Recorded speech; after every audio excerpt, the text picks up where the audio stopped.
What's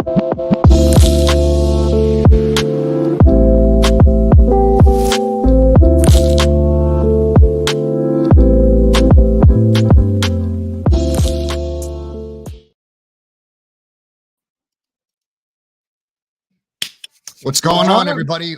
Welcome to the Locker Room Rant. I'm your host, John V, and with me today is the one and only Cleveland Browns fan, Nick Akladis. Say hello, Nick. How's it going? This week is actually making the show more relevant than ever because we have our 49ers fan, we have a Browns fan. So I've been looking forward to this week. Good, yep. Because we're going to beat the brakes off of you. That may happen. It wasn't. We're not coming into this exactly how I thought we were. I thought we would have Nick Chubb. I thought we would have our line at full health. It's not. We've had two season-ending injuries to two key players, and it is what it is. So we're gonna have to deal with it. Injuries are part of the game. Hopefully, we have our quarterback back, and hopefully Myles Garrett is fully recovered from that little ankle tweak that he had. We're gonna have to go in with that. All right, before we break it down, let's say hello to everybody in the chat. Cool Nick from the Kingdom Live podcast. I see you over there, my friend. Gammon, always a pleasure to see you, bro. Raph, how you doing, family? Roy Boy, good to see you. It's been a minute. I'm glad to see you, Roy Boy. Yep. That Notre Dame game. How did you think? How did you like that Notre Dame game, Roy Boy? Eduardo, good to see you, family. It's been a minute. I haven't seen Eduardo here for a while. Brandon, I see you down there, my man. How you doing? Listen, Nick, let's go down the line here. Posick, questionable. Mm-hmm. Who else? Posick, Bitonio, also questionable. Who else? I think Bitonio is definitely playing. Posick, that's a little up in the air. Posick seems to be battling injury almost all the time, bro. When is this dude going to stay healthy, and why do they keep him around? Well, because he was probably at least the third best center last year, and he hasn't done terrible this year. It's what have you done for me lately, though? Just a little tweaked up. He's not really the bad part of our line. So okay. Yo, listen, everybody. So I've been dealing with a little bit of a microphone issue here, and I'm just going to try to mitigate that as much as possible. If in fact my volume goes in and out, let me know in the chat if you guys notice it. Also, Nick, give me a hand and let me know if you pick it up as well. I will. All right. So Myles Garrett tweaked his ankle. I'm not really worried about the ankle because I'm pretty sure that this dude, Myles Garrett, in a sore ankle does not fear me. I expect him to be out there at 80% as a human wrecking ball.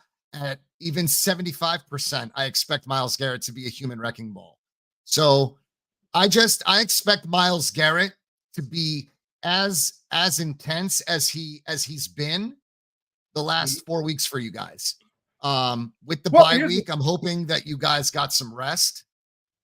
And you guys and you got for an early bye. I almost hate early buys. No, we need. But you guys needed it with two of your starting offensive linemen.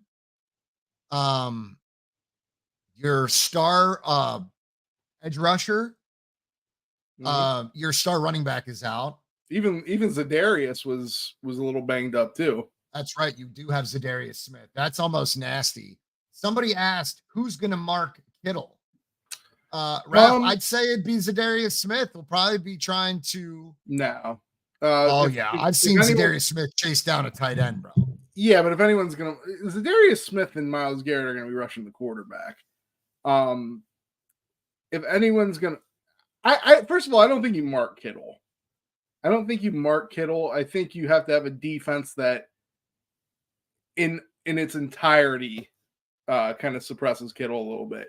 You can't just have one guy marking him because never mind. It's the Niners have other guys. You can't just mark one guy. There are games that Kittle doesn't catch a lot of passes that the 49ers still beat people. So you have to have a total defensive game plan, and first and foremost, that is essentially putting pressure on, using your front four to put pressure. Sure. You got to get to the quarterback. If you don't get to the quarterback, you're not going to win. You're not going to beat the 49ers if you don't do that. The only chance you have of beating the 49ers is, and Kyle Shanahan does a really good job of game planning around this, getting the ball out quick to the playmakers, but you have to not give them time to be able to do that. You have to get to the quarterback. If you can do that, you might have some success. But if you don't, it's probably going to be a long day for you. I would agree. I think I get Anthony Walker. I thought Walker was your right edge. No, Anthony Walker's our middle. Darius Smith. Anthony Walker's our middle linebacker. Yeah, that's who I would probably keep my eye on. JKO and Walker. JOK, whatever, bro. Mm-hmm. I'd say his real name, but I'd sit up here and I'd be talking Chinese if I tried to pronounce it. So JOK and Walker are their middle linebackers. Mm-hmm. And they're not bad at all, too. I mean, I was watching a little bit of film. JOK has been borderline a star this year. Yeah, that's even that last game against the Ravens, their defense played really well. They committed a turnover. The offense committed a turnover, which gave Lamar a very short field, 10 yards, and he capitalized. You can't give Lamar Jackson that many opportunities, otherwise he's going to kill you. But I mean, that's essentially what happened. It's kind of a microcosm for this game too, because they kind of play similar, especially on defense. They put a lot of pressure. The Baltimore Ravens do. They're nowhere near as good as the 49ers, but they play similar. And they both have offenses that are good enough when given multiple opportunities will burn you. So you can't keep giving them all those opportunities. You have to find some way to sustain drives. Let me talk to Havoc here. Havoc, good to see you, bro. We've missed you, my friend. We've been worried about you, man. We were wondering where you were. JT, good to see you, bro. I'm glad you joined us tonight, my friend. Izzy, good to see you, fam. JT asked how's the 49ers DC doing? We love him here, JT. He's really settling in quite nicely. And with these guys that he gets to move around out there, bro, they're making his job that much easier. Look, bro, I'm really looking at this defense. In addition, I'm looking at this defense a little bit differently than we did with Dallas, because I do believe that Jim Schwartz has got the Cleveland Browns in a good situation. Offensively, you guys are putrid. And I want to touch a little bit on that next. I want to ask you a little bit about what's going on with that head case over there in Deshaun Watson. I just want to know a little bit about what in the hell is going on. He was cleared to play last week and did not. Tell me what's going on, dude. Something's got to give.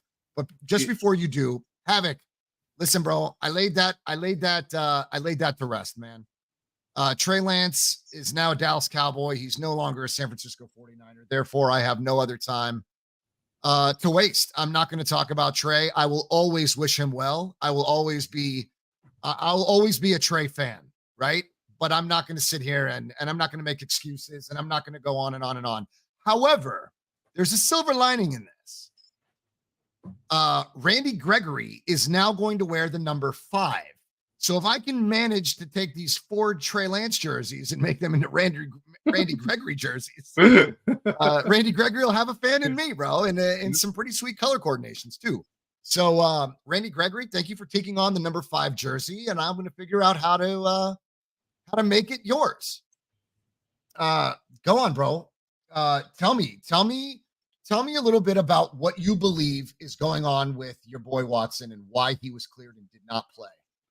Well, I think he didn't feel like he can go out there and produce even close to 100%. But he hasn't produced anything yet. Like, he played fantastic. The guy hasn't produced. He played. He redeemed himself. That he didn't play good.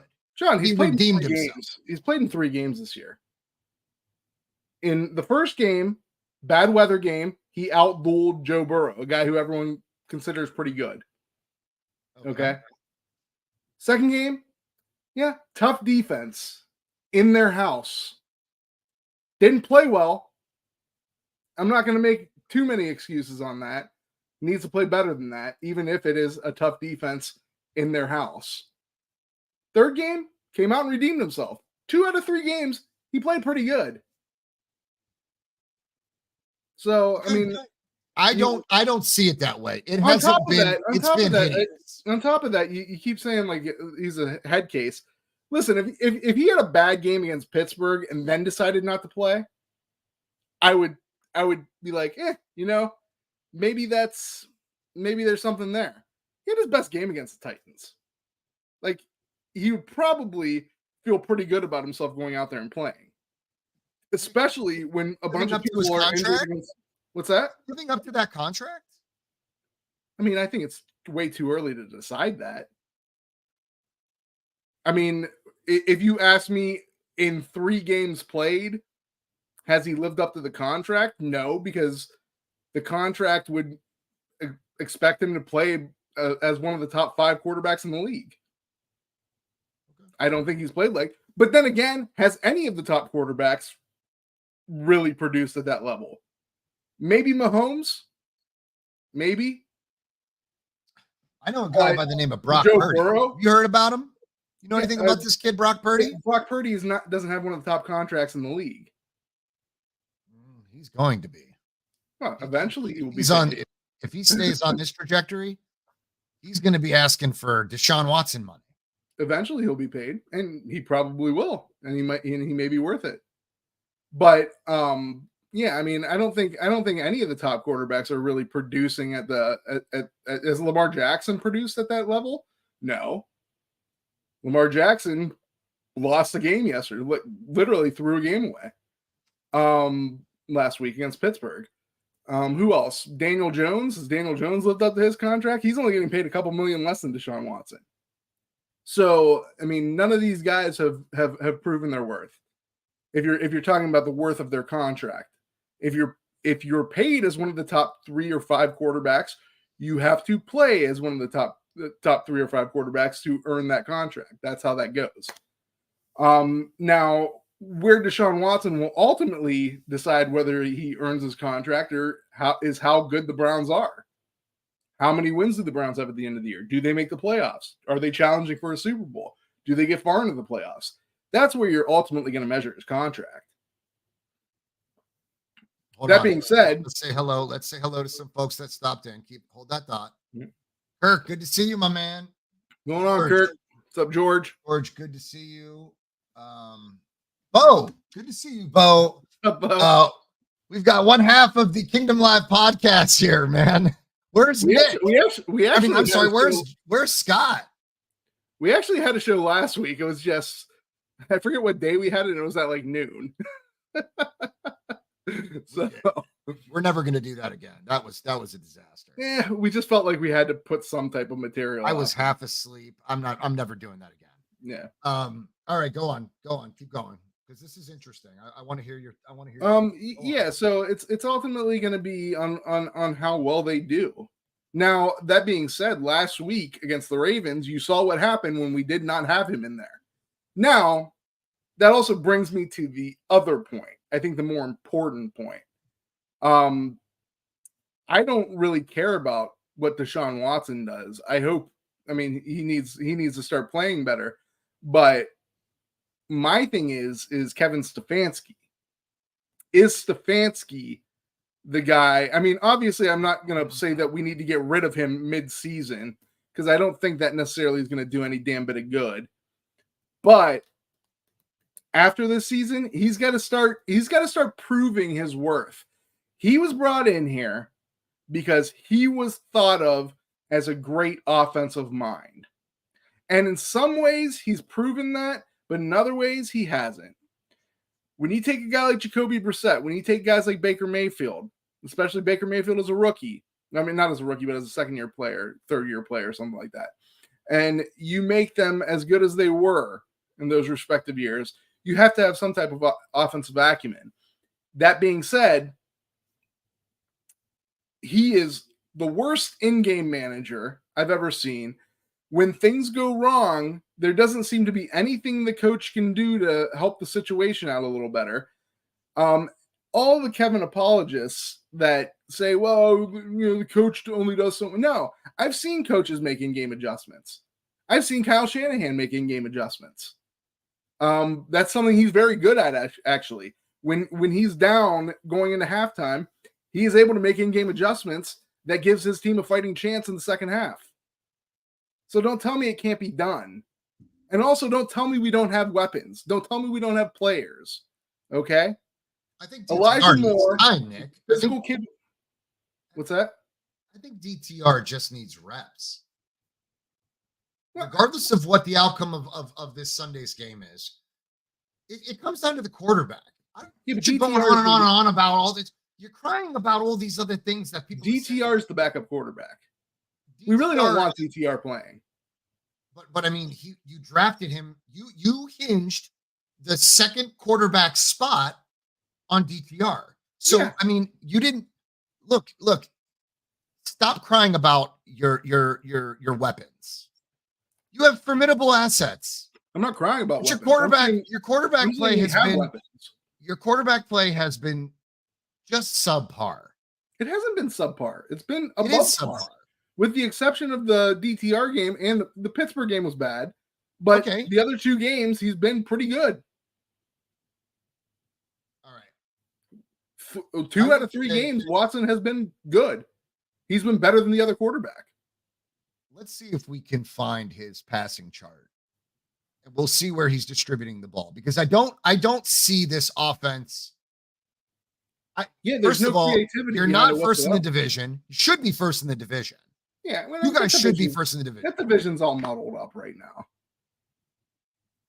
Pittsburgh's number one in the division right now. Sure, for this week. Then next week they could be third or fourth. I mean, actually, now next week they have a bye. The week after that they could be third or fourth. I think Joe Burrow. I think he shook the calf injury, or whatever the hell was going on. Did he really? Think so. I think Arizona. So. Well, I mean, I wasn't going to sit here and say that he was like a fraud in the top 5 quarterbacks of the league. I heard a lot. I heard a lot of Burrow is trash. Burrow's not a top 5 quarterback. I heard a lot of bullshit. Okay. I know what it was to start off slow. My team started off slow last year. I know what it is to start off the season slow. Therefore, in the first 3-4 weeks of the season, I'm not screaming and yelling and I'm not throwing shit at the wall. But we're now into week 6. Always throw shit. Okay. No, I'm not. I wasn't gonna throw shit at the wall. I wasn't going to say that Joe Burrow was a fraud. I was never going to say that. I have always thought Joe Burrow is a little bit overrated. I've always considered Joe Burrow to be Eli Manning. A person who rises to the occasion at certain times, plays well on the biggest spotlight, but as a total, not all that great. And I've said that repeatedly. Very good. Don't get me wrong. He's a very good quarterback. He's definitely top 10. But I've never really had him. I've had him on like that very fringe top 5. Like he's on the back end or out of it. There's a bunch of guys that I'd rather have than Joe Burrow. What's up, So? We see you, bro. What's up, So? David McNiner, good to see you, fam. I appreciate you stopping through. JT Campbell says 0-5, slow. Panthers are 0-5, no? Yeah. Panthers aren't looking too good. The thing is exactly. JT, the thing is, I'm not holding the Panthers Like I didn't expect the Panthers to come out, 5-0. Like you're literally rebuilding your squad. So 0-5, I'm not really mad. Some of those games, have they been in a couple of these games though? I haven't seen a singular Panthers game yet this season. It was But a I mistake. feel like let me look at the scores and see. It was a mistake to pick Bryce these Young games. number 1 over CJ Stroud. No, I disagree. Absolutely. I disagree. I mean, CJ Stroud to me was the better quarterback coming out. They've been in some of these games. The Vikings game, they were in that game. They were in the Saints game. They were definitely in the Atlanta game. I think I saw some of that. My The Lions, surprise is their definitely inability to run the ball. I invested in almost every league in Miles Sanders, and he can't move the ball at all.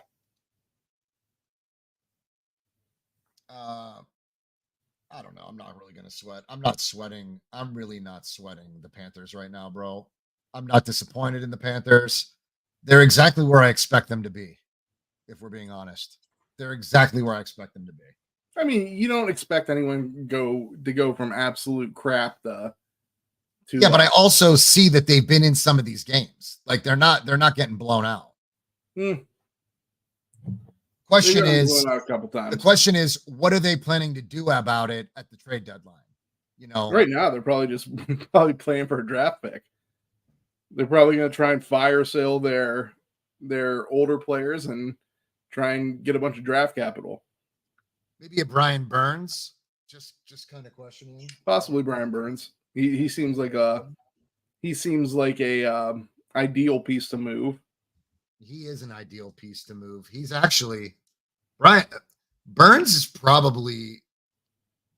I bet you they've had multiple calls on Burns. Oh yeah, they're probably getting calls on him all the time. Just in case they're going to start, releasing some people. Let's see what they do at the trade deadline for sure.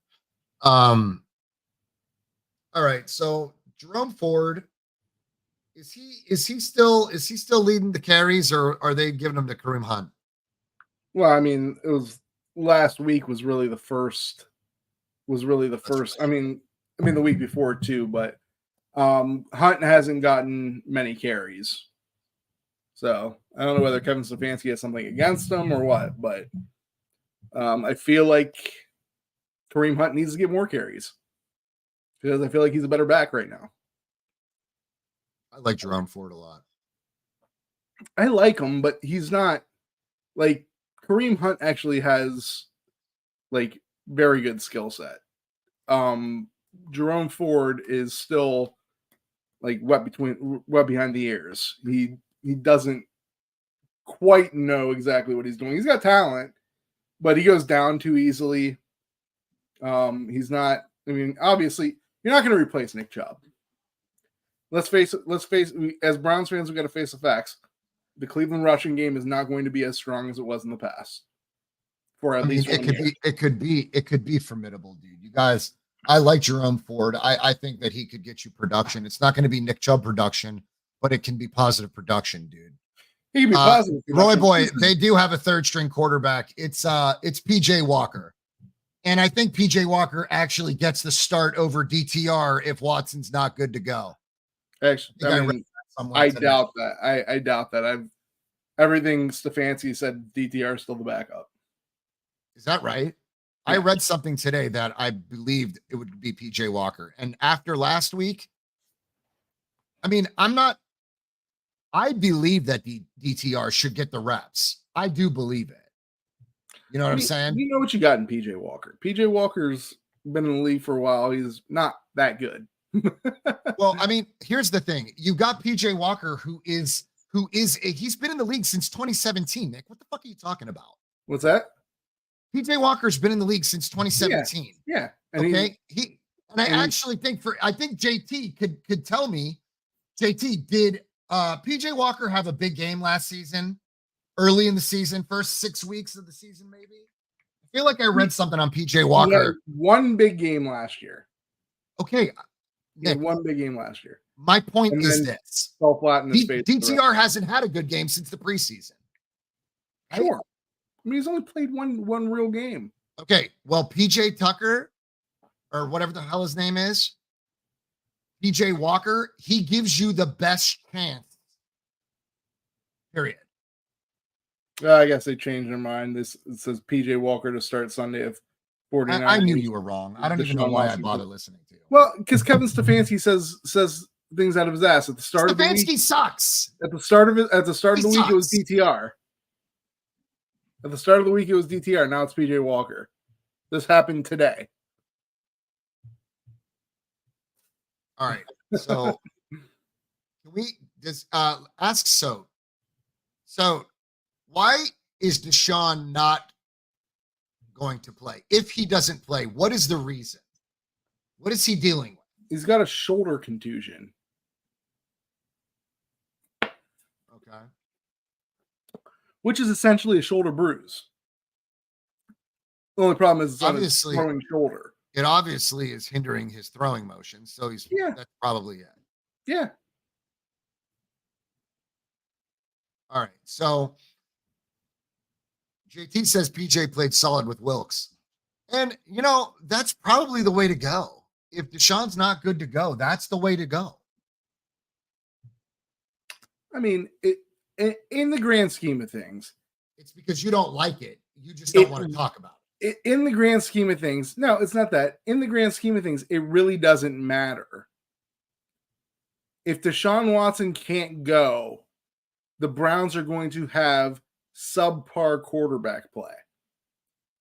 Now, what do you plan to do with that, Kevin Stefanski? Because you got to figure it out. You got to figure out how are you going to win without at least competent quarterback play. Because I got news for you. PJ Walker can't sling it around the field. If he could, he'd be starting. He's not starting. He wasn't even back up till literally today. So on any team, nobody wanted him as a backup. We got him off the street. So you got to figure it out, Kevin. What's your game plan? And your game plan better not be the Deshaun Watson playbook, because if you don't got Deshaun Watson, you don't got Deshaun Watson.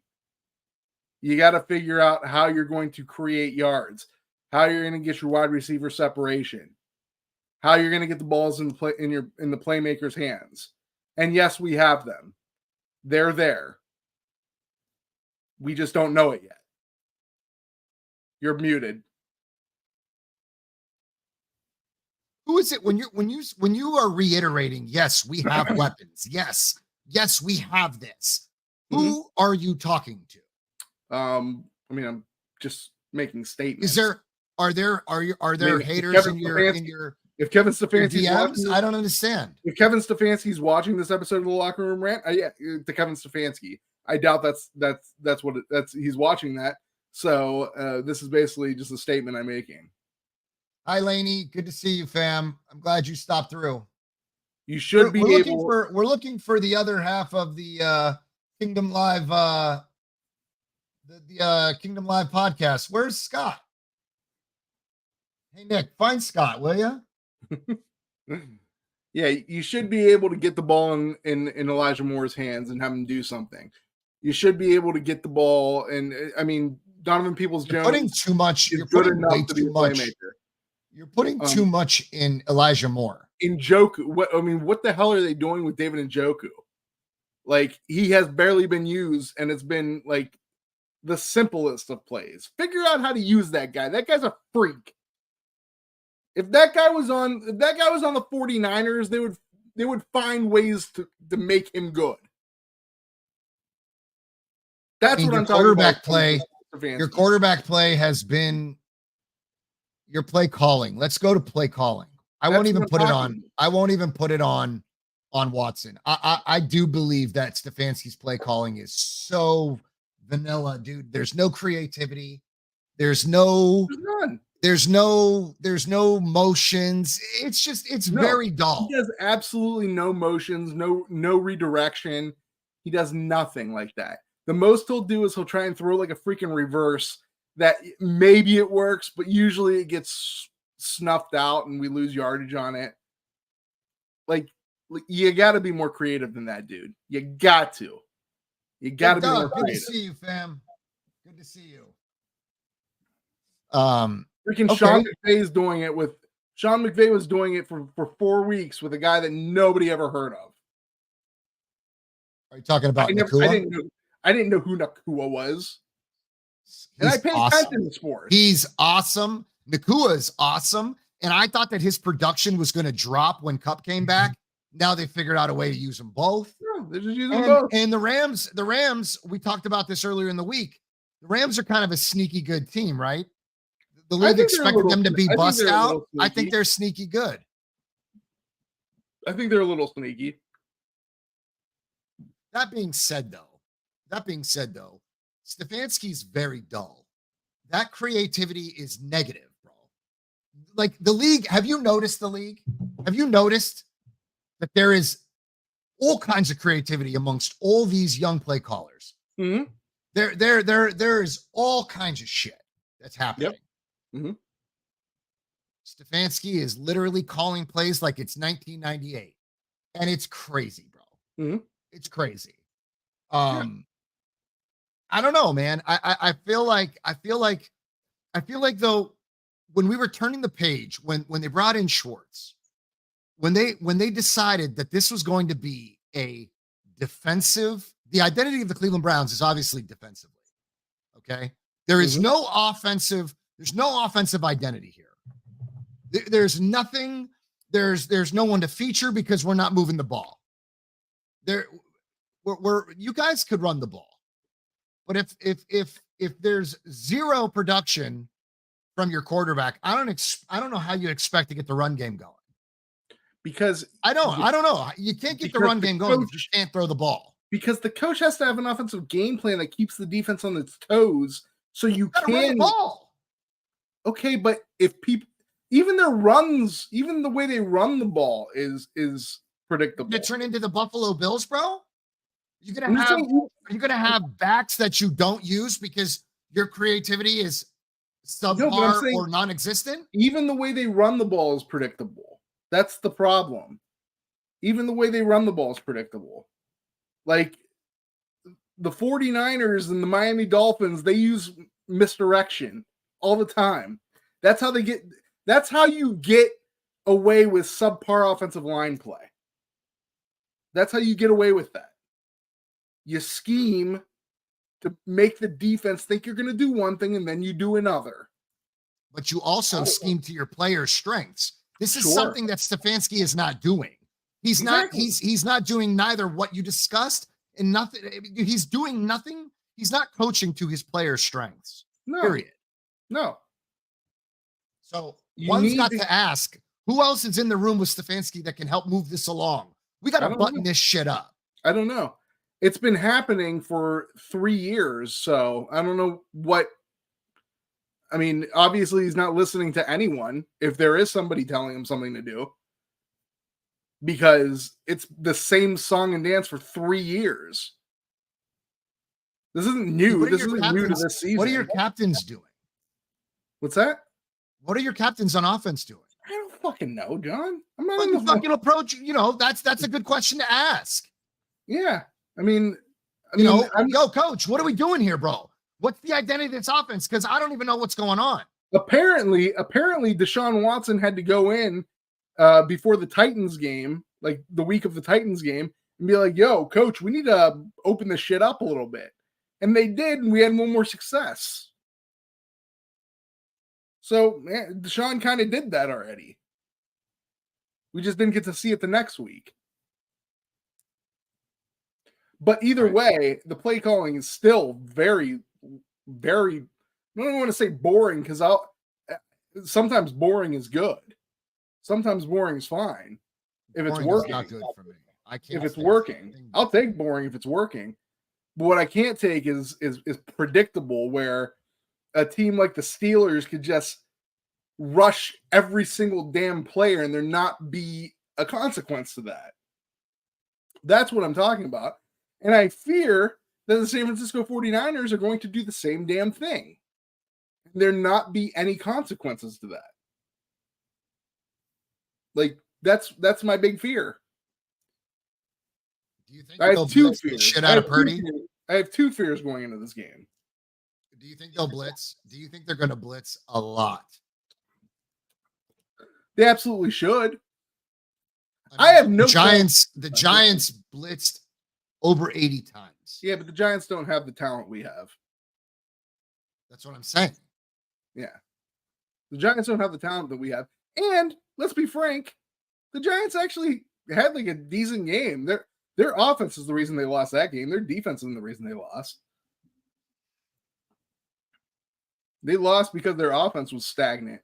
Yeah, granted, they didn't have Saquon Barkley either. So that's kind of their main person.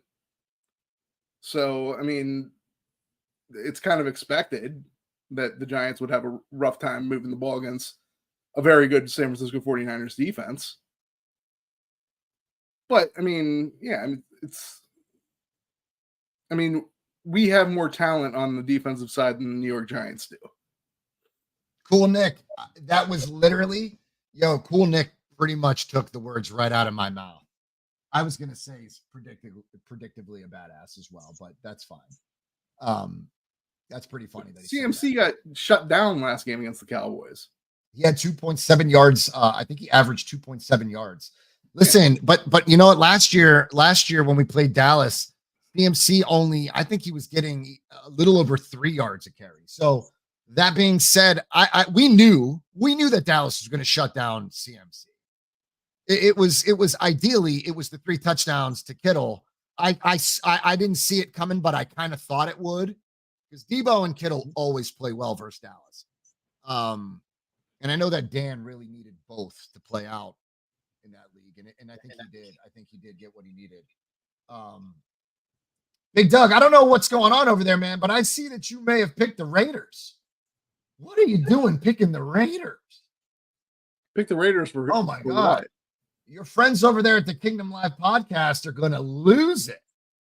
I don't know. I just happened to see that that Big Doug was the only one who picked the Raiders. He's going to have to sell his house now and buy a single wide mobile home. That's funny. Scott, good to see you, man. I don't know. I was just reading the comments. If you're talking about Monday night, you're definitely picking the Raiders. Jimmy against the Packers. All day, Jimmy. The guy that's leading the league in interceptions. That Jimmy. He's only 500 as a starter. I tried telling you, as long as we launch this damn channel. Jimmy's a winner, dude. Even this year, Jimmy's a winner. He's always, but he's never the reason for the victories, right? Wow, he's never putting the team on his back. He doesn't have the great players. It's always the defense, Nick. It was the defense. I mean, Jimmy's 2-2 right now. Against with the Raiders team that's not that great. Because of the people. Be frank. They got one player. 2 if you want to count Jacobs. They basically got 2 players on their whole team. Max Crosby. They have 3 players on their whole team that's any damn good. Yeah, I was just gonna say Crosby is literally the star. Because Devontae looks like he's ready to cash out. Trade me by the trade deadline, or I just refuse to play this game. He looks miserable in Vegas. Having success. They're 500 with Jimmy. They tried that rookie. That rookie got beat down. That what was his name? O'Connell, Aiden O'Connell. Cool, Nick. I might jump in. We're behind. We're only 5 weeks behind. I'll jump in. So somebody actually brought the point up. They said Christian McCaffrey is going to run the ball down your throat. This is my second big fear. My second big fear is that this seems to happen with the Browns. This is another thing that hold on. Where do you rank with the run? Stopping the run. Don't say you don't know either. I don't know. I know we were number 1 before the Ravens game. I don't know where we're at now. I can look it up. Go ahead, look it up. We dominated time of possession in the Dallas game. Dallas did a good job of, maintaining CMC and shutting him down. Browns are fourth right now. Okay. I actually there's this. I expect Cleveland to give a far better defensive dogfight than Dallas did. I expected there to be a dogfight. Better defense. So did you, and so did everyone else in this chat. And there's not a single person that watches this show, and unfortunately, there's not a lot. But if there was, they still would never have had Dallas fitting the bed. I don't think anybody saw that. Not anyone. My statement was that I think this is going to be the 49ers' first real test. Yeah. And it was, and they passed with flying colors. I will say this. Why? What's that? Why did they pass? Well, they kicked their ass. I was trying to get you to build. I was trying to get you to see the creativity. There was a lot of creativity there. Well, here's the thing. No, I mean, there's you could say creativity, whatever. I'm sure there was. Kyle Shanahan's a creative guy, but when you play the 49ers, you cannot. They're basically like a flood coming at you. You cannot succeed if you move back or you miss a play and they are able to capitalize on a mistake. You are done. It's almost impossible to come back from that. The way they play defense. They are constantly putting pressure on you, Unless you beat them, they will destroy you. That's how they work. That's how they operate. That's how they've operated for the last 5 years, ever since they went to the Super Bowl that year. This team has been a team that will apply pressure and unrelenting pressure unless you are able to knock them off their horse. That's it. If you make a mistake and you give them a handicap, you are done. You're done. It's just not, you're not going to be able to come back from that. This is a good team. 49ers are a good team. As far as the Cowboys go, now I told you this is going to be your real first test because I think the other teams you played were dog shit. I agreed. I never disputed that. I was 100%.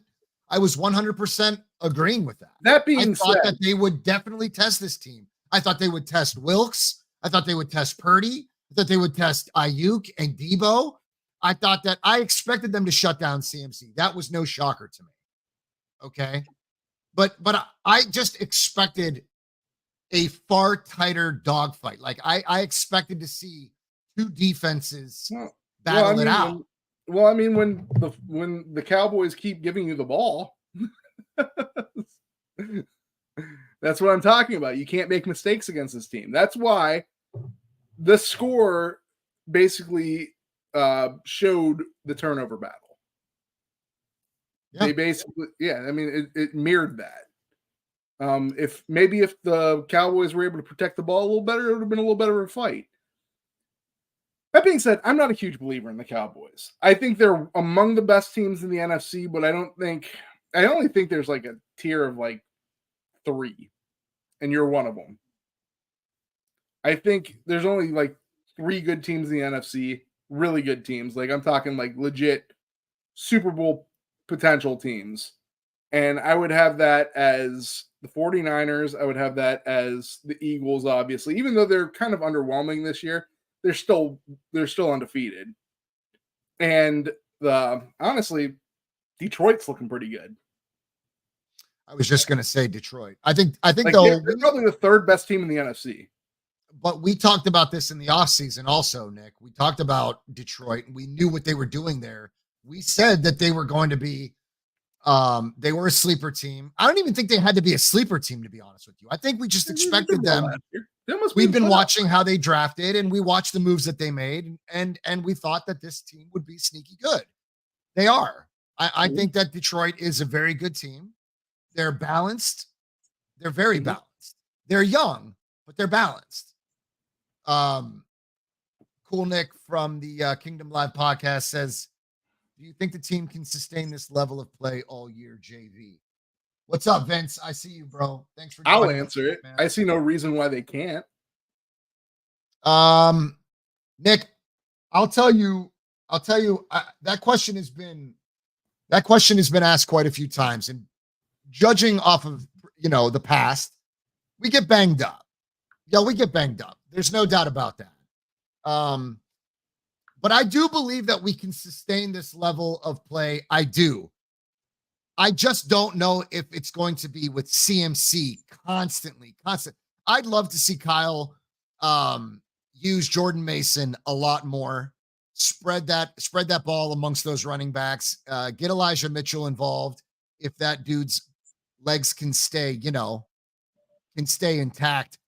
Elijah Mitchell and his legs, everything he bumps into suddenly becomes a contusion. It's a 4-week, 6-week, 8-week. I'm just tired of Mitchell's injuries, bro. Below the quad, this dude is just banged up on the constant. Bo, that's a scary truth, man. It's a scary truth. Knock on wood, because that makes me nervous too. But I mean, we are playing some of the best ball, some of the most sound football I have ever seen this team play. So there's a chance they can keep it up. They have a lot of talent. They can rotate a lot of bodies. They can make this work. But again, yes, injured legs, Scott. You got old tired legs, and we have injured legs. Somehow we always end up with shitty legs. Watch Elijah Mitchell come to Kansas City and ball out. He's got talent. I'll trade you Elijah Mitchell for Pacheco, though. I love that dude. They're the same player. I love that dude. They're the same player. I know. And you know who's not fucking crying with knee contusions? Pacheco. Vince says Brock MVP, Nick. What do you think about that conversation? Do you think Brock Purdy makes enters the conversation for MVP? He's in there with some elites, some historical elites. He's up there with some heavy hitters, bro. I mean, I think you have to consider him. I mean, who's better than him right now? Who's leading that conversation right now? I think Christian McCaffrey, before the Dallas game, was and still is, in my opinion. I think you can talk about Brock, but I think CMC, I think we'll know a little bit more. Brock was winning that regardless of what CMC did yesterday. Listen, CMC's fine, but CMC is a running back. The running backs don't get the MVP awards. Did you see what he was doing through the first 4 weeks of football? Yeah. He was in conversation for MVP. I know he's in conversation, but I always felt Brock Purdy probably had a little bit higher of esteem in that regard because he's quarterback. Yeah, but you did not. He was never part of the conversation. I think he was. Dallas. I think he was. No. I mean, I heard Brock Purdy's name. I also heard the CMC thing too. But in my opinion, a running back's just not going to get it unless they go for 2,000. And even if they go for 2,000, they're still not going to get it. Like they would it would have to be the reason their team's winning games. But yeah, I mean, you have to consider. You'd be a fool not to consider them for whatever reason. I know people. Vince, I gotta grab something real quick. Hold on, I'll be right back. Answer Vince. All right. Have you been doing shows every week, or did I just miss all? No. So I'll give you a little synopsis of what's been going on with us. Obviously, there was 3 of us at one time. Tony, it was me, John, and Tony, and basically, Tony just had a baby. It's a second kid. Apparently, he does not have the time to do it. So it's kind of essentially going to be from here on out a two-person show. We tried to make it work with the 3 of us for probably the last 2 months, and it just wasn't happening. So last week, me and John made a decision, and Tony also, we contacted Tony, and we basically said we were just going to do the show, me and John. maybe at some other point, if Tony is open to it, he might come back and start doing the show, or maybe we might get another host at some point in time, or maybe it's just me and John. We don't know yet, but we figured that we should probably start putting out content. So this is why we're here. Obviously, it's not as enjoyable as if me and Tony and John were here. It's probably not as enjoyable for you guys, and it's not enjoyable for us. But we still want to come out and talk. I let you talk to Vince for what, 20 seconds, and already you threw the show in the toilet. I mean, I gave you he asked if the show had been going on.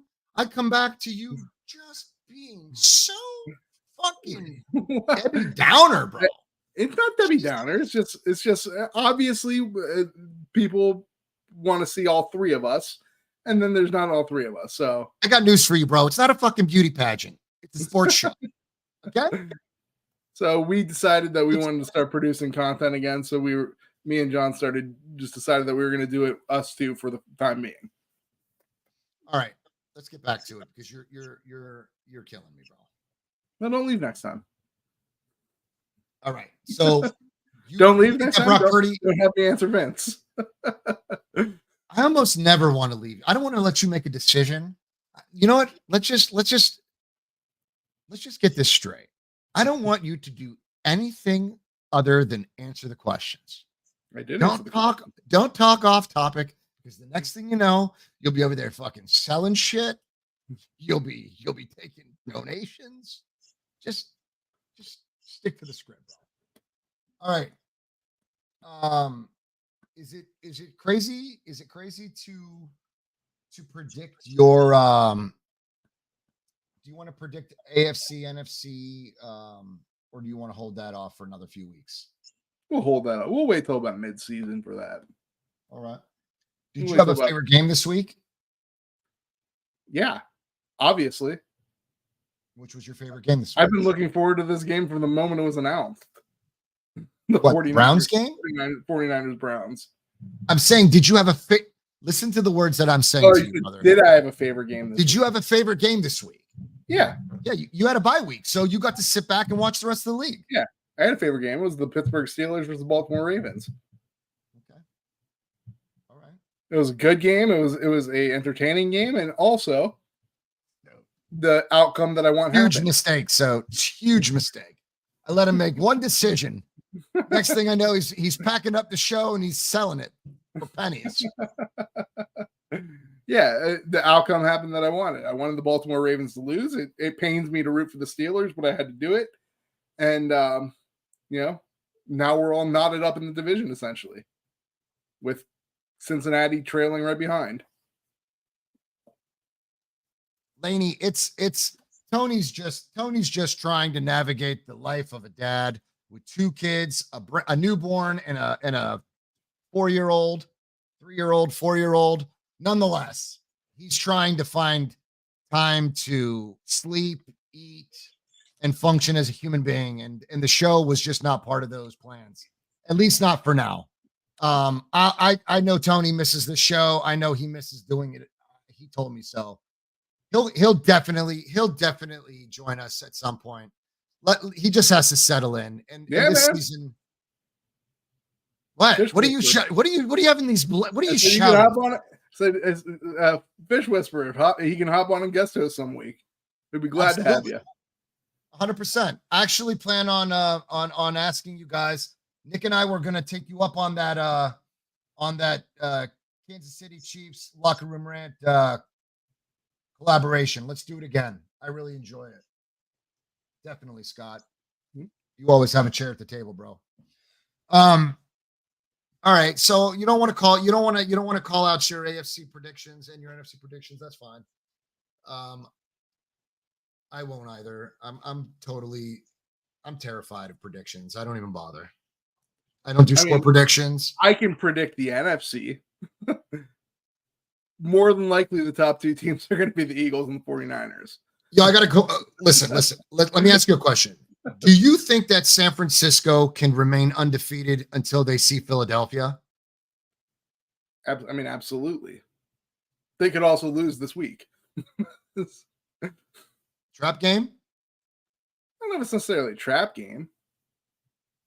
I mean, here's the thing. I don't think Shanahan comes into a game unprepared. Why? Because I've never seen it. I've never seen him come into a game unprepared. Maybe that game against the Titans a couple years back. Maybe. But his teams are usually ready to play. The Browns, not so much. Browns come out flat. And I told you there was 2 fears I have. That's my second fear. The Browns have a history of coming out flat against teams. I'm confident in this team. I'm confident in this defense. I'm confident that this defense is elite. I'm confident that this defense is shut down. I'm confident that this defense is hard to score against. Yes, the Ravens did score against them, but one came on a 10-yard field. And second of all, Lamar Jackson is one of the rare few guys that can actually. What the fuck is a 10-yard field? What's a 10-yard field? Well, they turned the ball over, and Lamar Jackson only had to go 10 yards to score a touchdown. Okay. They scored on short yardage. Yeah. So, and the other one was like at the end of the game, nobody really cared. We had lost already. So they really only gave up 2 touchdowns the entire game. They pretty much shut them down in the second half. But by then it was too late. We couldn't move the ball at all. So this defense is elite. This defense is elite. It can beat anyone. The question is, like, I see, like, let's even go with McCaffrey. Like, I remember watching McCaffrey when he was on the Panthers. Okay? And McCaffrey always seemed to me to be this. Now, granted, he's always been pretty good, but he always seemed to me to be this like little scat back type guy. McCaffrey seems like he's running into a brick wall as a 49er. It seems like he's gotten something by being a Niner.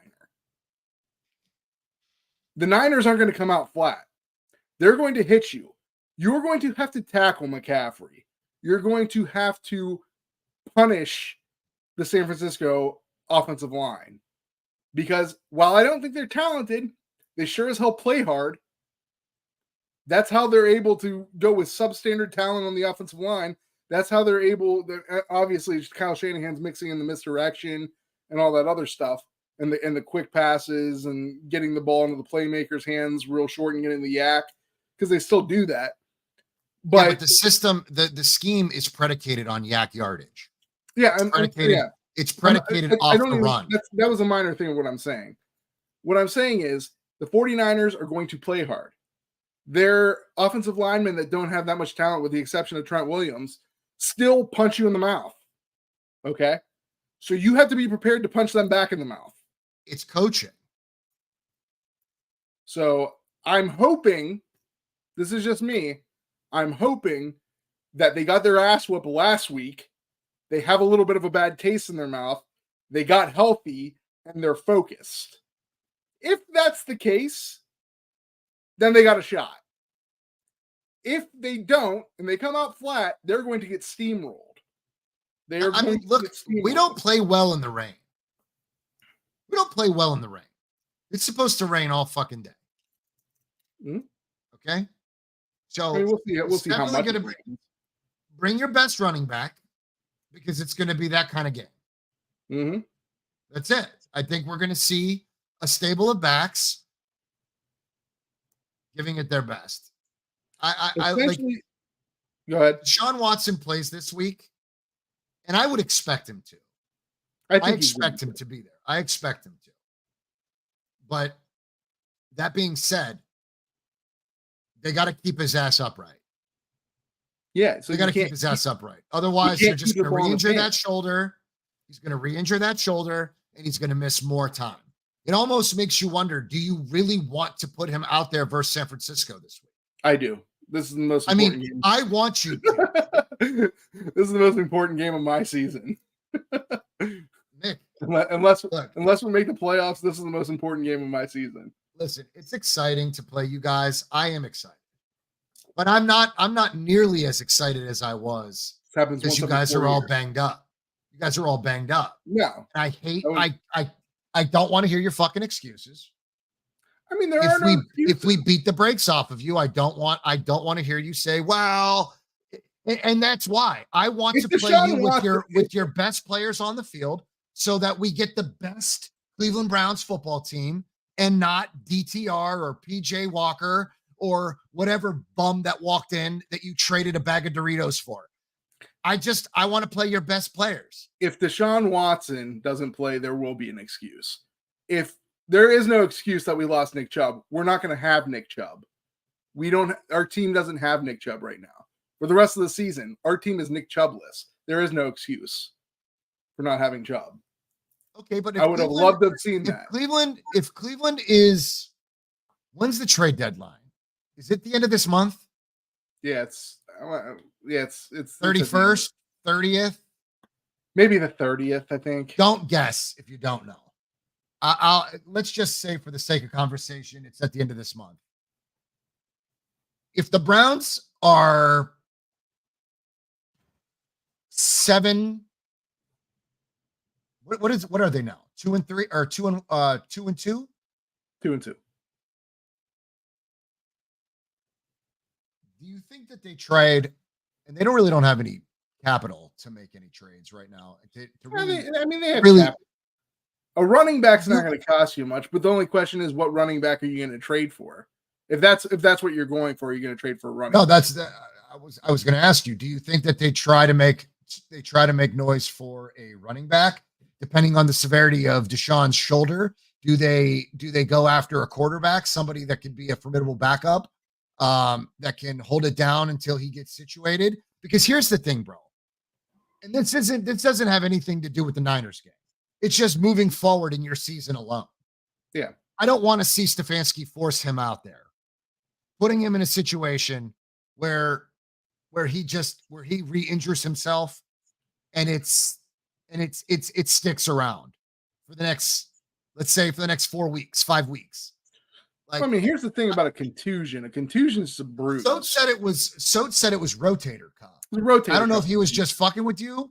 No, or if this is a serious bone bruise. No, it's a rotator cuff contusion. But I mean, a contusion's a contusion. It's not going to get any worse. It's just, can you play with it? It's going to linger. I mean, you've had a bruise before. It lingers till it doesn't. Yes, bro. I've had fucking bruises, but I'm also not a fucking NFL quarterback making $230 million. Right? It lingers till it doesn't. Once it feels you gotta better, be smart with how you deal with this cat, and you make sound decisions. What are they going to do, bro? What do they need right now? If tomorrow was the trade deadline, what does Cleveland have? I'm sorry. What are their glaring needs? What are they going to address? I would say, if I was the Browns and I had to make some trade deadline decisions, I may go after a running back, but I wouldn't go after a running back like to replace anyone, because I don't think there's anyone better than Jerome Ford or Kareem Hunt out there. I don't think that there's anyone better than Kareem Hunt out there, first and foremost. Now, if you want to add depth, yeah, sure, let's do that. That shouldn't cost you much. If I was the Browns, I would make an upgrade at left tackle. Jedrick Wills is very underwhelming. Very underwhelming. And it's just like, I know people keep saying he has talent. Is he young? I mean, he's on his rookie deal. Next year they're going to have to make a decision on his fifth-year option. And I don't think they may. It's like 50-50 whether or not they're going to take that fifth-round option. I mean, fifth-year option. There's a lot of talk about the Browns. Pick. He was the 10th pick in the first round in 2020. Yep. That was a weird year, bro. Yep. That was a weird draft. There's a lot of talk about it, and Scott. Hey, you know what? He'd be a perfect guy. Cheap. Don't say that. Cheap. Probably still serviceable. Experienced. He probably could still run the ball. There's a lot of talk about what about Miles Sanders? I think Miles Sanders. I mean, if the Panthers were willing to part ways with them, well, I wouldn't. Like I said, I don't want to pay for a running back. I don't want to pay big bucks for a running back because I don't think there's one that's going to make that much of a difference. Listen, I've told you this before. There's only a couple difference makers in the league to me. There's only a couple difference makers in the league to me at running back. I put a guy like McCaffrey in like a separate group because once again, I don't think McCaffrey's an elite runner. I think he's a great football player, but I don't think he's an elite runner. He can get stuffed. I've seen the guy get stuffed numerous times in his career. Shut down. He's got over 500 yards rushing and 7 touchdowns. So yeah. So if the team that he's running for wants to pile it on, yeah, sure, they can do that. When he's having a good day, and when they're blocking well for him, and when holes are opening up for him. You know what's crazy? But I still trolled you. I've trolled you for saying that was a bad trade. Mm-hmm. I still don't think it was a great trade. I know. I think I absolutely believe you're higher than giraffe balls. I don't believe that you are literally. I don't think that you see. Like I think you have a brain block, bro. The Kansas City Chiefs are doing the same thing with a combination of Isaiah Pacheco and Jet McKinnon. I don't even think that it's personnel based, bro. I think it's the scheme. I think you have to have a run game coordinator that's very creative. Yeah, I mean, obviously the creativity helps them. But you always talk about players as if their talent is the only thing that matters, and that's the only way they get by. I mean, it's not the only thing that matters, but yeah, but you never break it down. Like you always hold the player accountable, but you never look. I don't even know what you mean by that. When you say that, running backs. Let me just give you an example. When you say, I don't think McCaffrey's a scrub. I've never said he was a scrub. Okay, I think he's by far an elite runner. He's an elite runner. I don't think he's an elite runner. I think he's a great football player. His receiving skills are what makes him talented. If he was just as good of a runner as he was and wasn't able to operate as like a slot receiver, then or even he can even like bust out. He can even go deep at some points in times and be effective at it. If he didn't have that talent, his running ability would make him a mediocre back in the league. Eduardo, tell Nick. Tell him, Eduardo. Tell him. Eduardo, look at the Browns. That'll show you what an elite running back can do. We're struggling to run the ball right now. Jerome Ford can't get it because you can't execute the outside zone. Jerome Ford is an adequate runner. He's a running back that on a team with good offensive line play, and I do not think the Browns have a good line right now. That's another thing I'll talk about before we get out of here. But I do not think the Browns have a good line right now. Our offensive line is getting toasted. And the sad thing is, the rookie is actually playing among the best out of all of them. But the Brown, like Nick Chubb, dominates the game. Jerome Ford can't even run the ball very well. That's not true. Jerome Ford had a 100-yard rushing game. Okay. Nick Chubb was about to get 200 that game until he got hurt. Nick Chubb had 60 yards on like 5 carries. Okay. So, all right, we're a little over an hour. Who do we need to look out for Sunday? Okay. So, this game is going to be won in the trenches. Can the Browns dominate the San Francisco offensive line and not get fooled by the misdirection, because you know it's going to get thrown out there, and contain the playmakers? Or, and is the Browns O-line going to nut up and hold some resistance against this front seven of the San Francisco 49ers? At some point in time, listen, I concede the fact that the San Francisco 49ers front seven on the defensive end is better than the Browns offensive line. But at some point in time, you have to be a man and you have to stand up and you have to not be pushed around. And this offensive line has to not be pushed around. They're going to get beat sometimes. That's going to happen. It's the 49ers. You're going to get beat.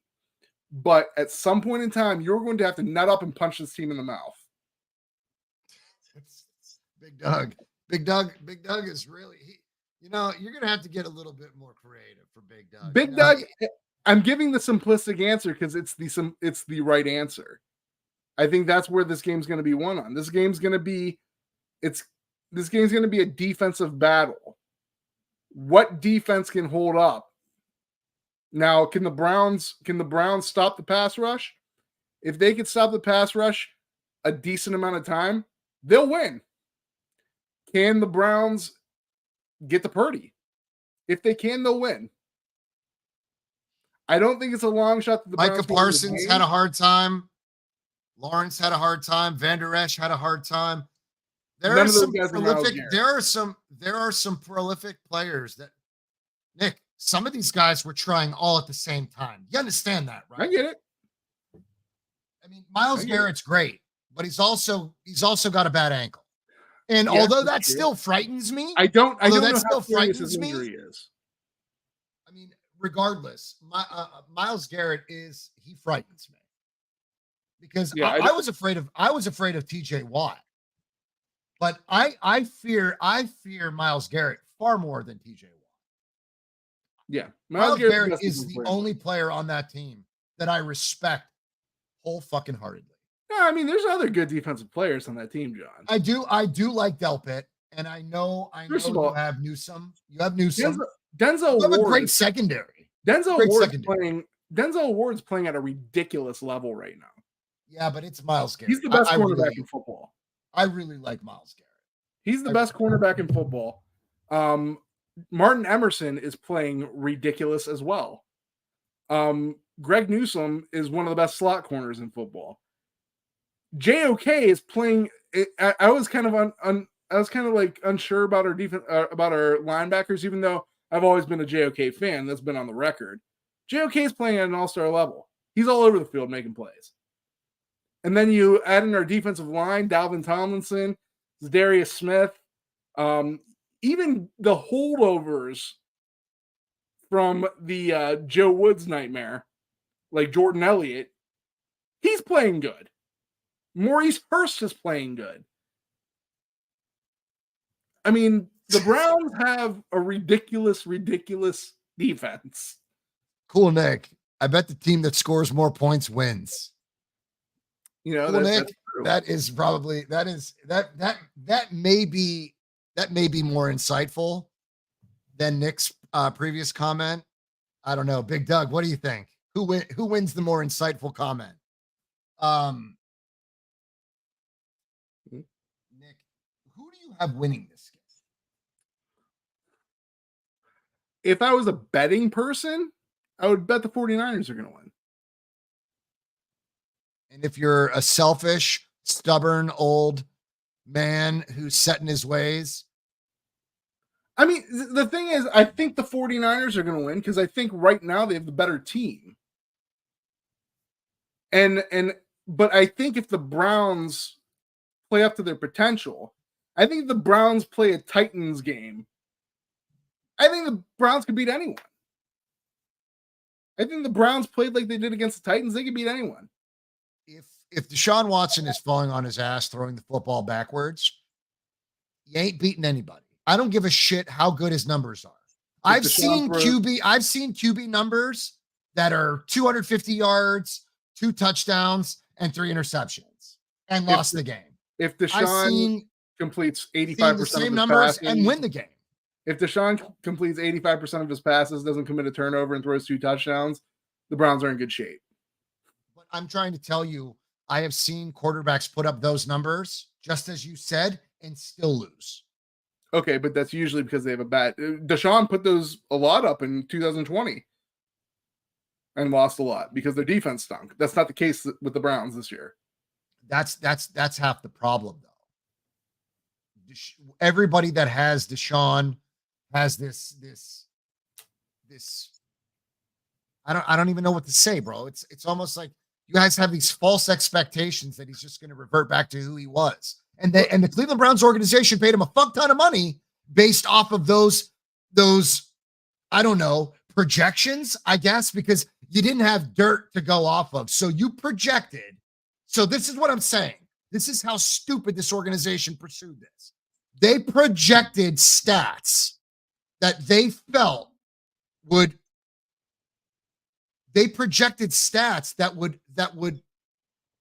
make balance out that fucking contract, Nick. It's even a stupider opinion. What have you done for me lately, bro? It was even what for me. I don't know, Joe, bro. It wasn't even a dumber thought that he was going to be like he was last year. That was even a dumber thought that a lot of people were putting out there. That, Deshaun Watson stinks now. No, Deshaun Watson's pretty good this year. Deshaun Watson still looks like he's shaking the rust. Deshaun Watson. That's concerning. But that's concerning. 6 weeks into the season, he's looked better just about every game he's played this year. He has. He's been throwing dimes. The only thing is he's had a little bit of, there's been especially the first couple games, there's been a little bit of I'm not quite sure what to do at this moment in time right now. I'm a second off. But in the Titans game, he was on. With the exception of the backwards pass that you keep bringing up, he was on the money. You know why? Do you know why I bring that up? Throwing dimes. I watched him. Yeah, I watched him throw bombs to a secondary that was sleeping. That literally was sleeping. The Titans are not a bad team. I got news. They were well. You know what? Waxed the shit out of the Cincinnati Bengals 2 weeks ago. You know what? They were not. They did not play good versus Cleveland. Yeah. So you're hanging your hat off of a game that was kind of shitty. Yeah, the Browns imposed their will on that game. The Browns imposed their will on that game like the 49ers have imposed their will on every game this season. They were able to be competent offensively, and they also had a dominating defense. And they beat a pretty good team. Not a great team. It's not a great team. The Titans aren't a great team, but they're good. They're probably going to be around 500 this year when it's all said and done. They're probably going to be a game give or take from 500. Which I think honestly, I think that's a record. I think they're 2-2. And they might be 3-2 right now, actually. There's a part of the Browns. There's definitely a part of this Browns game that concerns me, man. It's obviously the defense. It's definitely Schwartz. I think he's excellent. I think he's awesome at what he does. And I think that he inherited a phenomenal defense right now. And I think he's having a blast. And he's looking over at Stefanski, and Stefanski's got his hands in the air because he doesn't even know what the hell to do. Mm-hmm. Stefanski cannot match that. The Browns team is very, very defensively dominant. So I don't know. The question is going to be, can Brock move the ball? Yes. I'm fairly confident that Brock can move the ball. Actually, I'm certain that Brock can move the ball. It's just, where do you guys line up Myles Garrett? If you line him up over the right side, I think you're going to give the right side a hard time. That being said, they were moving Parsons everywhere. And he still was having a hard time. Yeah, but they don't have a great complement on the other side. What are you talking about? They have Lawrence. He's not the level of player that Za'Darius is.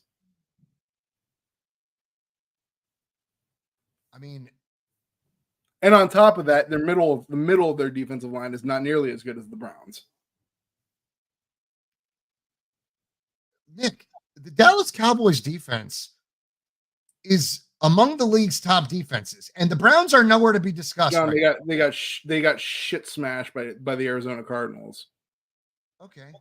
I saw that game. They're not that great. I mean, they're good. They're not a bad. They defense. were I'm not saying they're a exposed. bad They defense. were exposed. They were certainly Yeah, exposed no. versus Arizona. And then the Niners put a beating on them too. So I will say that the Cleveland defense, I still do worry about Myles Garrett. Even at 80% with a bad ankle, I still fear Myles Garrett, but I don't fear anybody else on your defense. Denzel Ward, I'll give you that. I'll give you Denzel Ward. Denzel Ward is as fearful as you should be of any secondary player in the league right now. Grant Delpit is playing unbelievably right now.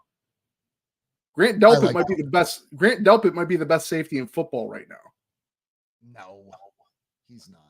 He rates. I mean, there are some metrics that say he is. Cool Nick says, imagine being the staffer working on Watson's shoulder contusion. Do you think they will tell him in advance, hey, don't pull out your dick, bro? I hope they do. I'm pretty sure there are a lot of guys working on that shoulder. There aren't too many. That was a terrible thing to do. Kittle on his bench, bro. I had Brock Purdy sitting on the bench. Actually cost me a game. I lost by 2 points. I should have had Brock Purdy started, and I didn't. I really didn't.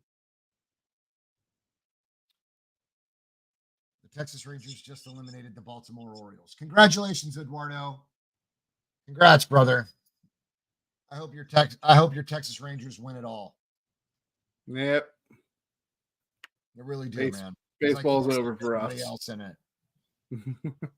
Yeah, baseball's over for us, and maybe over for a very, very, very long time too. Old Tito, we're gonna lose Tito, man. I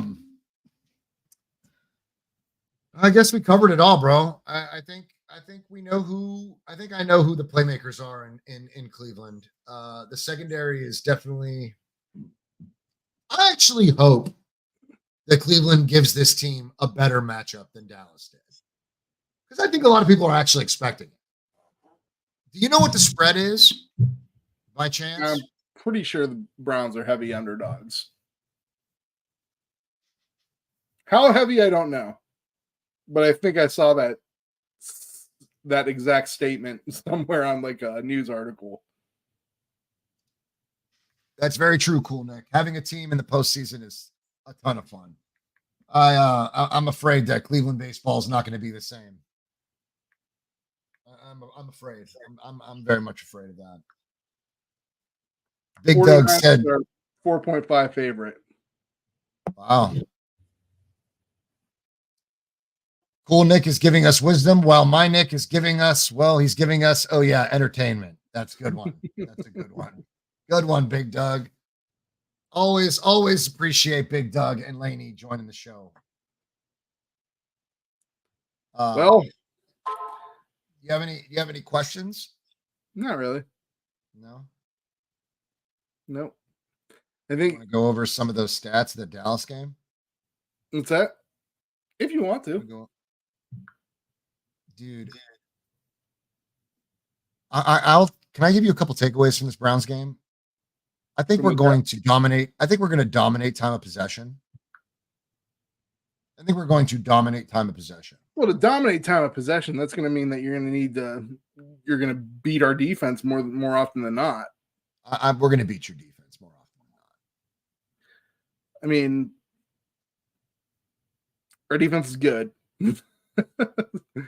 All right. Our defense is good, and you guys don't have a quarterback that could scramble nearly to the level that Lamar Jackson can. You don't have to. You just got to step up in the pocket, and Brock is really good at that. That's true. I mean, I'm not saying he can't. I'm saying, listen. You love a guy that'll bail out the back door. You love a quarterback that'll bail out the back door. Me, my friend, I love a guy that'll stand in the pocket, trust his pocket, and keep his eyes downfield and make a good throw. It's just I haven't seen a quarterback like like with the exception of Lamar, who did it with his feet, I haven't seen a quarterback that's been able to withstand the Browns pass rush. Now, I also haven't seen a quarterback that's gotten the ball out as quick as Purdy does, so maybe that is the key to victory there. But I haven't seen a quarterback that's been able to beat a quarterback that doesn't have great mobility beat the Browns pass rush. And I also haven't seen too many running backs dominate the Browns. Look at Cool Nick's comment here.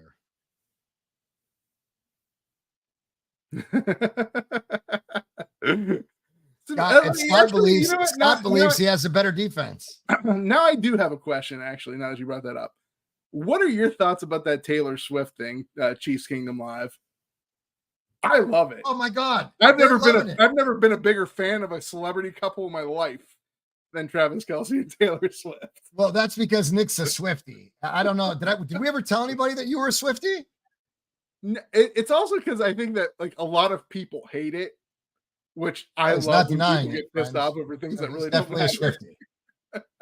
A Swiftie. You're a Swiftie. Can you tell the world that you're a Swiftie, please? I like Taylor Swift. You tell everybody that you're a Swiftie. Borderline Swiftie. What does that even mean? What do you mean you're a borderline Swiftie, bro? You're a Swiftie. Like I'm not going to see her in concert. Like when she comes in, like he's lying. He was the first one there. He was in Pittsburgh's first front and center. I'm not gonna cry like when I wear a T-shirt of hers. Like, but I like her song. I like pop music. I like her songs. I even liked her back when she was country. This is where, you know what? This is where Scott and I probably can agree on 100% of all of it. We can literally set aside our 2019 Super Bowl happiness and Super Bowl heartbreak. Mm-hmm.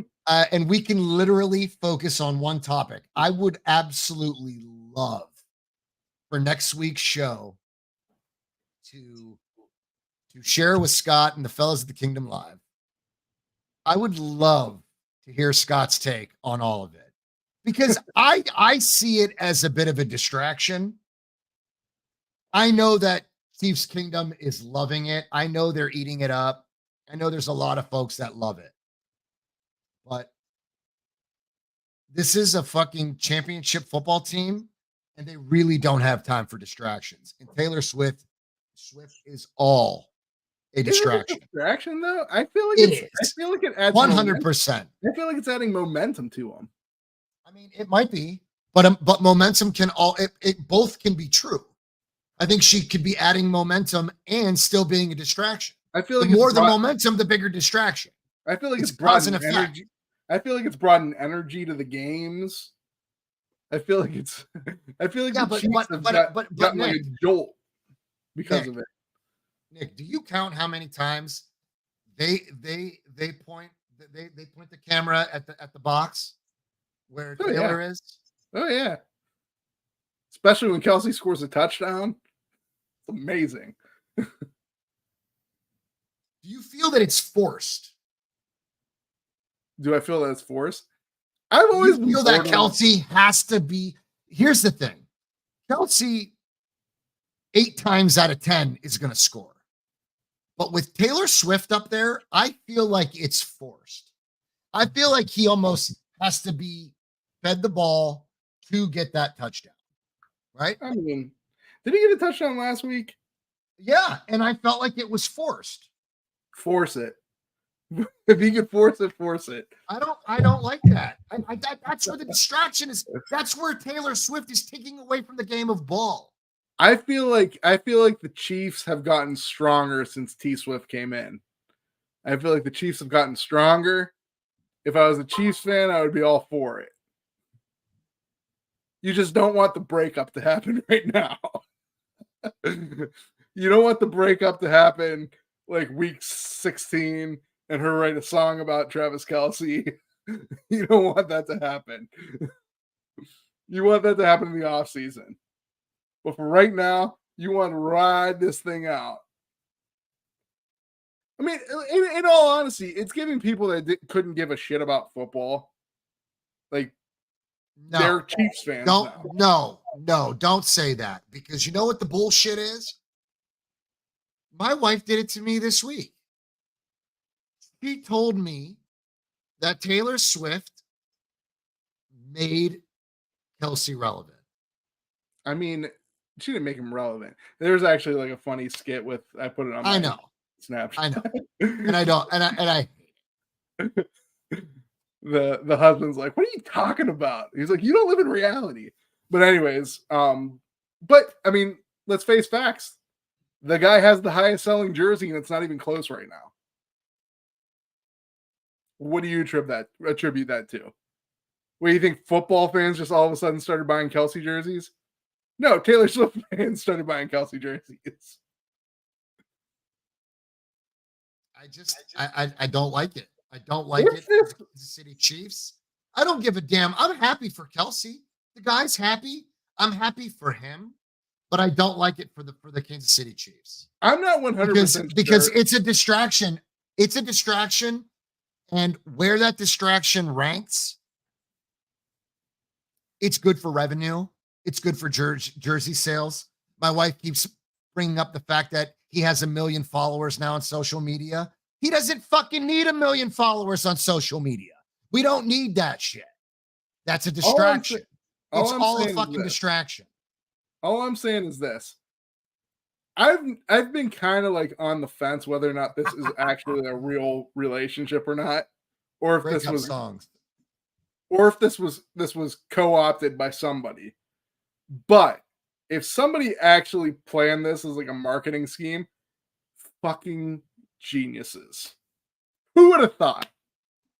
If it was like the Chiefs, if the Chiefs organization was behind this, what's that? No, it's her. It's probably her marketing team. Like, I mean, Kelsey came out with that little approach where he's like, I tried to give her a bracelet, but she wouldn't take it. Her PR team took that and fucking ran with it. They planted the seeds. That was the seed planted right there on the spot. This guy with a mustache comes right in, wants to give Taylor a bracelet. She refuses it. Within a couple of weeks, then they're spotted making headlines. Then they're spotted together. Then he's like walking out of her apartment the next day. Then she's showing up to the game. Genius. Pitch perfect. That marketing scheme. Pitch perfect. It's a huge. I don't even know if there's truly a romance to it and they're happy. That's one thing. Bless them. God bless them. But whomever concocted this fucking idea, it's genius. No, it's concocted. But if it's concocted, genius level shit. It's genius, but I don't like it for the Chiefs. I don't like it for the distraction. And I would be, if I had to bet, I bet you Andy Reid's not thrilled. Although he had his fun with it, and I think the team had some fun with it. It's not affecting them, John. It's only affecting them positively right now. They're getting more people at the game. I mean, obviously, I don't know if they had trouble selling out the games to begin with, but they're definitely getting more eyes on them. More people are watching their games. The jerseys are selling out. Yeah, but you're understanding what you're saying. You're saying that a bunch of Swifties who were not football fans are suddenly now tuning in. So what? They're tuning it in, but they're not watching. The ratings are going up because the networks are getting those are increasing substantially. But there's no football acumen being grown here. I mean, John, half the people that watch football don't know what the fuck's going on. so that is half a the fair people point. that watch it don't know what the hell's going on. Fair point. Hold on, I gotta find a comment because this is really good. Bo said Nick is way more upbeat talking about Taylor Swift than when he talks about his Browns. They're finding it fantastic. I'm all about this relationship. Listen, Bo. Chubb's nursing an injury. Deshaun's weird and figuring it out. This is all Nick really. This is like the highlight of Nick's season right here. The Taylor Swift Kelsey thing. He absolutely loves it. He's a Swiftie. Nick is legitimately a Swiftie. I'm all about Kelsey. I don't know what their celebrity name is, but I don't know what their celebrity what is name it? is. But I don't know. Kel Swift? Swift Kel Kel? Swift would be terrible. Huh? Kel Swift would be terrible. What is Travis Kelce and Taylor Swift's celebrity name? I'm calling him Travis Swift. Trailer. Son of a bitch. Why didn't we think of that? Trailer. That sucks. Why would it? Okay. Scott knows. Scott Trailer. That is awful. I'm all about Trailer. It is awful. This is. I'm all about Trailer. I'm 100% behind it. I'm not with it. I don't like it, Scott. I don't like it. I don't like it. Here's the thing. It gets more eyes on the thing that you like. You should always want that. Even if it's just giving casual viewership and casual interest, it gives you something to talk about with people you might not have anything to talk about in general. We have enough asshats that don't know what they're talking about, that get on social media, start Twitter fingers and getting on Facebook and all these private groups and talking a bunch of bullshit, Tavis is actually better. Tavis is actually, I think, a better name.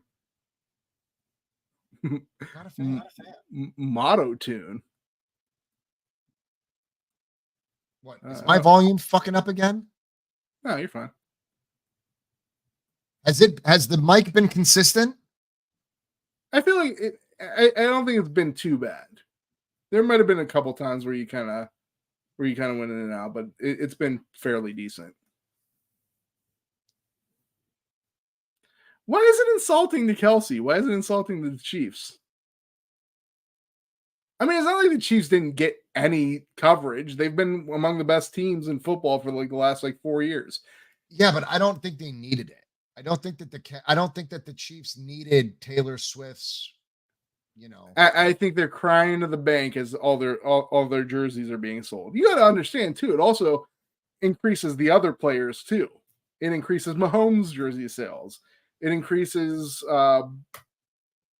probably just Mahomes, but why would it increase? Yeah, it's not increasing any of the receivers. They're not catching the fucking ball. Because that's what you don't understand, John. You're not intertwined. Now Taylor Swift and Brittany Mahomes are besties. So now Kelsey, now it's like Kelsey and Mahomes with Brittany and Taylor. Well, I couldn't give a shit who's friends and what's happening. I don't care if they're braiding each other's hair on Sundays. I don't give a shit. The point is, I find it a distraction, regardless of what the revenue says. We know that the revenue is going to go up. But it's not affecting them on the field negatively. It's actually they've been playing better since. Well, it's a long season. Let's see how long this shit show carries on. Okay? Like I said, they just can't have the breakup happen during the season. Oh, Andy Reid probably already set the ground rules for this shit. You know that Andy Reid probably already set the rules. Don't cheat on her. She'll ruin your life if you do. That's right. That's right. You take that Taylor Swift bracelet and you harness that and be grateful to whatever PR gods hooked you up, because I don't know. I don't think that the Kansas City Chiefs needed this. They didn't need this tush push from the Swifties, but you like the way I tied the tush push in. I just wish it happened I just wish that this coincided with Taylor Swift's tour, so you could see Kelsey at a Taylor Swift concert. That would really throw a wrench into everything. Oh, because Swifties that pay thousands of dollars to watch this skinny noodle perform, okay, they spend thousands of dollars, and you think that they want a cutscene to Kelsey at Arrowhead during a concert that their parents mortgaged the farm to put them there? Like they go to a concert with like Kelsey's with Mahomes and like Pacheco and Sky Moore. MBS. Total nightmare. This is a total nightmare for Scott. Bro, you always ball better when your girl is at the game. Come on, man. Yeah, exactly. That is true. You do. You turn it up. Exactly. You turn it up. All right. I think we're done talking about what's the other one? There's Trailer and there's Tavis. I really just wanted to expose you as a Swiftie. That's really all I wanted to do. I don't hide. Man up. Well, do you have a Kelsey jersey yet? No. You didn't buy one? I've only bought one jersey. I've only bought one jersey ever. Would you buy a t-shirt if it had their name on it? Trailer? Sure, why not? Tavis? Tavis. I like Tavis better. The thing is, Tavis can actually be a real name. There's actually a prominent Browns guy who used to be an Ohio State player named Tavis. Laney, I'm with you. I think it's total bullshit. I'm not a fan. I don't like it. It's also insulting to Kelsey, but I don't even think he gives a shit. He seems like the kind of guy that's like, you know what? I am trending. I am trending. Cool shit. I am trending as high as it gets. Mm-hmm. All right. Any final thoughts? Nah, I think we covered them all. I think we did too. All right, fam. That concludes another episode of the Locker Room Rant, fam. I appreciate everybody that stopped through. Each and every one of you made tonight a whole lot more fun. Tony, if you're watching, we miss you, bro. We'd like to have you back. And if you don't come back, then that's fine too. We'll probably just cut your fingers off and make you come back. But listen, you can catch us next week, 9:30 Eastern. Everybody have a safe week. And may your respective teams win. Good luck. Nick, I'll see you Sunday. All right. See you. All right, we fam. should watch. I know you're against watching the game together, but we should watch this game together. I'm going to the game. Oh, you're going to the game. Never mind. So I'll just harass you from the game. Okay. And I'm probably going to send you lots of memes. And if you guys win, well, you're not going to hear from me or see me. Oh, I will make sure of it. Oh, I will hide. I'll be sitting on your doorstep with like hot cocoa. Nope. I will hide. I'll be I sitting will on your fucking doorstep hide. with hot cocoa in hand. You're like, John, let's talk. Let's talk about that game. Steve-O, good to see you, fam. Thanks for joining us. Bryant Culp, I see you, bro. Thanks for stopping in, guys. We're ending the show. I appreciate everybody that contributed tonight. Laney, Big Doug, Scott. Oh, yeah. Listen, if anybody out there is a Kansas City Chiefs fan, I want you guys to go out there and subscribe to the CKL podcast, Chiefs Kingdom Live. These guys are great. Scott, Nick, and Bo. Just three really, really great dudes. Very, very well spoken. They love their Chiefs, and not for nothing, they're just very comical. They really put on a good show. I've missed the last couple of shows, and that's probably the longest stint that I've missed. I'm not happy about that, fellas. But that was no one's fault but my own. So if you're a Chiefs fan, get over there, subscribe to the Chiefs Kingdom Live. They're really great guys, and I think you'll really enjoy them. Also, Bashar, wherever you are, my friend, I owe you a shout out. 49ers Minded. For any 49er fan that's not following Bashar, please go out there and subscribe to Bashar's channel. He recently ran over 1,000 subs, and he's really doing a great job growing his channel. So if you guys need any other content, check out my friends that we just mentioned. Listen, guys, take care. Be safe. Enjoy your week. Later, Nick. Peace.